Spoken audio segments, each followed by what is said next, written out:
नमस्कार दोस्तों। आज हम एक ऐसी चीज पर चर्चा करने वाले हैं जिसे हम अक्सर अपनी भाग-दौड़ भरी जिंदगी में पूरी तरह से भुला देते हैं। मतलब प्रोफेशनल सक्सेस और इमोशनल इंटेलिजेंस के बीच का वो नाजुक सा बैलेंस।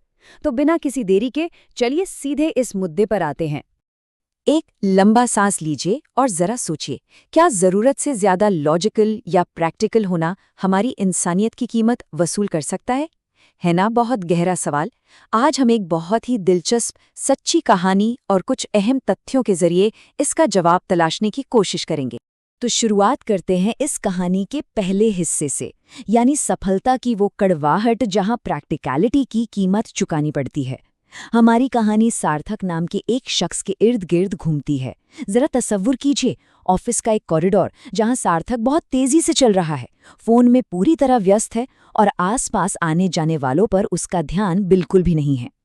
अब देखिए, सार्थक के अंदर हर वो क्वालिटी है जो किसी को कॉर्पोरेट लैडर पर ऊपर ले जाती है। वो बेहद इंटेलिजेंट है, स्मार्ट है और प्योरली प्रैक्टिकल है। ये बेहतरीन खूबियां मानी जाती हैं, राइट? लेकिन इस तेज रफ्तार सफलता की दौड़ में उसने दूसरों का दर्द समझने की क्षमता यानी अपनी एम्पैथी को पूरी तरह से खो दिया है। उसकी ये कठोरता एक दिन खुलकर सबके सामने आई। एक सहकर्मी उसके पास मदद मांगने आया क्योंकि उसकी माँ अस्पताल में भर्ती थी। और पता है सार्थक ने क्या किया?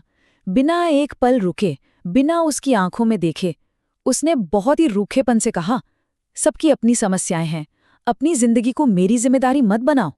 पता है, यहाँ एक बहुत कड़ी हकीकत छिपी हुई है। बुद्धिमानी और लॉजिक आपको किसी भी बहस में तो डेफिनेटली जीत दिला सकते हैं, लेकिन दिलों को जीतने और भरोसा बनाने के लिए ना सिर्फ लॉजिक काम नहीं आता। वहाँ सिर्फ और सिर्फ इंसानी संवेदना ही काम आती है। इस प्योरली प्रैक्टिकल अप्रोच का असर आम दिनों में भी साफ दिखने लगा था। जैसे एक दिन एक बुजुर्ग पियोन से गलती से कुछ फाइल्स जमीन पर गिर गईं। अब आमतौर पर कोई क्या करता? मदद करता। पर नहीं, सार्थक वहां खड़े होकर उस पर बुरी तरह चिल्लाने लगा और वो बेचारा बुजुर्ग बिना एक शब्द कहे अपने कांपते हुए हाथों से उन कागजों को उठाने लगा। सच में, कभी कभी कहे गए कठोर शब्द किसी बड़ी असफलता से भी कहीं ज्यादा दर्द देते हैं। एक पल के लिए उन कांपते हुए हाथों के बारे में सोचिए जिन्होंने उस अपमान को चुपचाप सह लिया। ऐसा इसलिए होता है क्योंकि लोग कहे गए शब्दों को तो शायद भूल जाएं, लेकिन जिस तरह का एहसास उन्हें दिलाया गया था ना, वो उसे जिंदगी भर नहीं भूलते।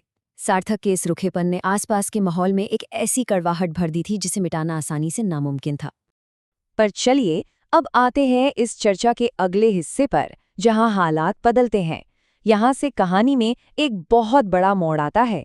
पता है, सार्थक जल्द ही खुद को उसी लाचार स्थिति में पाने वाला था जैसा उसने अक्सर दूसरों को महसूस कराया था।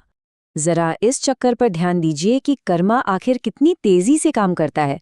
सुबह उसने अपने कलीग की मदद करने से इनकार किया, दोपहर को उस प्यून पर बुरी तरह चिल्लाया और फिर उसी शाम अचानक उसके अपने पिता बीमार पड़ गए और उन्हें तुरंत अस्पताल ले जाना पड़ा। अपने पिता को अचानक इमरजेंसी में लाकर सार्थक पूरी तरह तनाव और बेबसी से भर गया। लेकिन अस्पताल की रिसेप्शन पर बहुत ज्यादा भीड़ और काम के दबाव के चलते स्टाफ ने उसकी बात पर ध्यान ही नहीं दिया।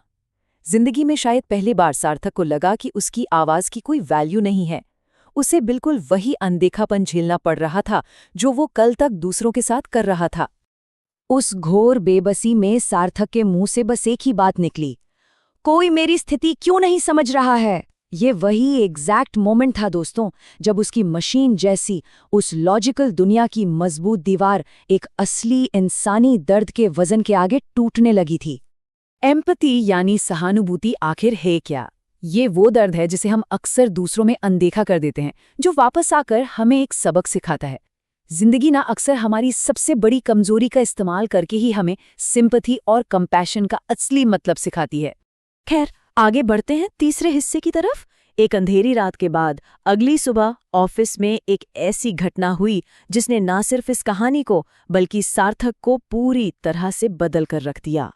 वही सेम कॉलीग जिसे पिछले दिन सार्थक ने बुरी तरह ठुकरा दिया था, वो सामने आया और बोला, चिंता मत करो सार्थक, मैंने तुम्हारा बचा हुआ काम पूरा कर दिया है। तुम जाओ और आराम से अपने पिता का ख्याल रखो। ये कोई बदले की भावना नहीं थी, ये एक ऐसी ग्रेस थी, एक ऐसी कृपा थी जिसकी उम्मीद सार्थक ने सपने में भी नहीं की थी। इस एक छोटी सी बात ने सार्थक को अंदर तक झिंझोर कर रख दिया। उसका पूरा नजरिया एक झटके में बदल गया। उसने महसूस किया, मुझे कभी समझ नहीं आया कि लोग आखिर किस दर्द से गुजरते हैं, जब तक कि जिंदगी ने मुझे खुद वही महसूस करने पर मजबूर नहीं कर दिया। और अब हम आते हैं इस चर्चा के आखिरी हिस्से पर। सार्थक की इस कहानी से निकलकर चलिए जरा ठहर कर सोचते हैं कि ये सब बातें हमारी रोजमर्रा के प्रोफेशनल एनवायरनमेंट पर कैसे लागू होती हैं। देखिए, वर्कप्लेस पर ना इमोशनल इंटेलिजेंस का एक बैलेंस होना बहुत ज़रूरी है। स्मार्ट्स बनना बिल्कुल लाजमी है। और हाँ, हमें ये हकीकत भी माननी होगी कि लोग कभी-कभी धोखा भी दे जाते हैं। लेकिन सबसे अहम बात यह है कि किसी भी हाल में अपनी प्रैक्टिकलिटी को, अपनी इंसानियत का कत्ल करने की इजाज़त बिल्कुल नहीं देनी चाहिए। ऐसा इसलिए क्योंकि लॉजिकल होना एक बहुत अच्छी बात है, पर कंपैशनेट या करुणामय होना उससे कहीं ज्यादा बड़ी बात है। लॉजिक डेफिनेटली किसी भी सक्सेस की बुनियाद हो सकता है, इसमें कोई शक नहीं, लेकिन दूसरों के प्रति सहानुभूति ही वो असली शक्ति है जो एक आम बॉस को एक सच्चा लीडर बनाती है। पता है, ये सोच उन पुरानी कॉर्पोरेट धारणाओं को पूरी तरह से गलत साबित करती है। एम्पैथी किसी भी तरह की कमजोरी नहीं है, बल्कि ये एक बहुत बड़ी इमोशनल ताकत है। किसी और के बुरे वक्त में उन्हें समझना और उनका साथ देना सबसे बड़ी आंतरिक शक्ति को दिखाता है। और सार्थक का क्या हुआ? इस बदलाव का नतीजा ये हुआ कि अब वो खुद आगे बढ़कर लोगों की मदद करता है, उनकी बातों को बहुत शांति से सुनता है, और हाँ, अब उसके चेहरे पर पहले से कई ज्यादा मुस्कुराहट होती है। ये इस बात का सच्चा प्रूफ है कि कितनी भी डीपली रूटेड आदतें क्यों ना हों, उन्हें बदला जा सकता है।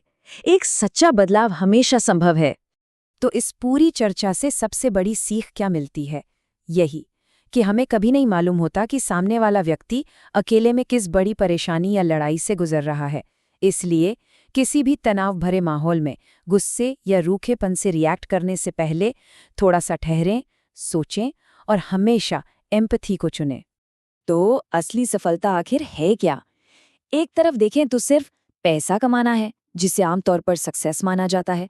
वहीं दूसरी तरफ है सम्मान कमाना, जो एक एम्पैथेटिक और समझदार व्यक्ति होने की निशानी है। और सच कहूं तो टेम्पररी नंबर्स और एक लंबा समय तक टिकने वाली लेगेसी के बीच यही सबसे बड़ा फर्क है। चलिए, इस खूबसूरत चर्चा को हम इस आखिरी लेकिन बहुत ही पावरफुल थॉट के साथ रैप अप करते हैं। फैसला लेने के लिए समझदार बने, लेकिन दूसरों को समझने के लिए काफी इंसान बने। तो आखिर में क्या हम ऐसी सफलता को वाकई सफलता कह सकते हैं जिसमें इंसानियत ही ना हो? इस पर जरूर सोचिएगा।